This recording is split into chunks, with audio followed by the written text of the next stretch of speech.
विधान परिषद निवडणुकीत महायुतीनं जोरदार कमबॅक केलं। सर्व 9 उमेदवार निवडून आणण्यात महायुतीच्या नेत्यांना यश आलं। विधान परिषदेच्या निवडणुकीत उपमुख्यमंत्री देवेंद्र फडणवीस यांनी पुन्हा एकदा आपलं राजकीय कसब दाखवून देत तिसऱ्यांदा धक्का दिला।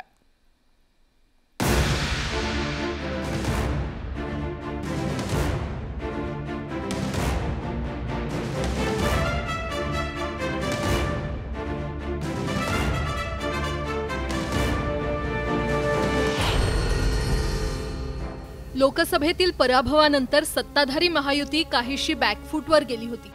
लोकसभा निवडणुकीत महायुतीला अपेक्षित यश मिळवता आलं नाही, तर महाविकास आघाडीनं जोरदार मुसंडी मारली आहे। या पार्श्वभूमीवर विधान परिषदेच्या निवडणुकीला वेगळं महत्त्व प्राप्त झालं होतं। या निवडणुकीत सत्ताधाऱ्यांना धक्का देण्याची तयारी महाविकास आघाडीनं केली होती।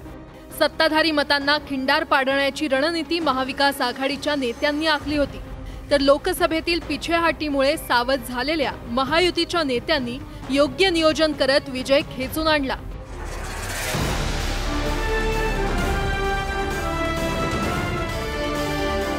आपल्याला पाहायला मिळत आहे की आम्हाला आमची मतं तर मिळालीच, पण महाविकास आघाडीची मतं देखील आमच्याकडे आलेली आहेत। त्यामुळे एक चांगला विजय आम्हाला प्राप्त झालेला आहे।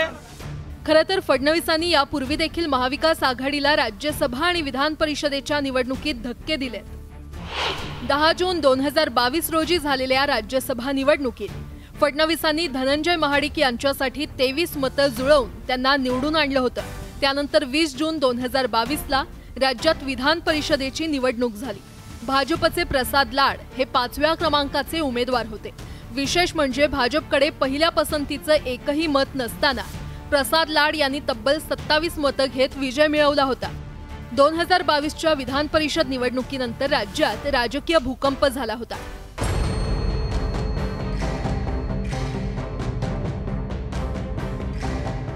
एकनाथ शिंदेंच्या बंडामुळे शिवसेनेत उभी फूट पडली आणि उद्धव ठाकरेंच्या नेतृत्वातील महाविकास आघाडीचं सरकार कोसळलं, हा इतिहास आहे।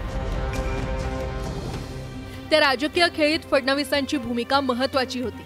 आताच्या विधान परिषद निवडणुकीतही फडणवीसांनी मतांचं गणित जुळवून आणलं आणि महायुतीच्या उमेदवारांच्या विजयाचा मार्ग मोकळा केला। संपूर्ण निवडणूक आहे, हे निवडणूक एक गणित आहे आणि त्या गणिताच्या बुद्धिबळाच्या पटाचा राजा आहे देवेंद्र फडणवीस। ज्या पद्धतीमध्ये मताचं गणित जुळवलं जातं, पहिल्या पसंतीनंतर दुसऱ्या पसंतीचं मत कसं ठेवावं लागतं, त्याच्या गणितानंतर त्याची व्हॅल्यू काय होते आणि त्या व्हॅल्यूचा फायदा शेवटच्या उमेदवाराला कसा होतो, हे गणितच मुळी या बुद्धिबळाचा चाणक्य देवेंद्रजींनी आखलं। फडणवीसांनी विधान परिषद निवडणुकीत विरोधकांच्या मतांना खिंडार पाडतानाच स्वपक्षाचा किल्ला शाबूत ठेवला। मतं फुटू नयेत म्हणून फडणवीसांनी प्रत्येक निवडणुकीत मतदानाचा वेगवेगळा पॅटर्न राबवला होता। तो पॅटर्न मतदान करणारा आमदार आणि फडणवीसांनाच माहीत होता, त्यामुळे मत फुटल्यास ते लपून राहणार नव्हतं।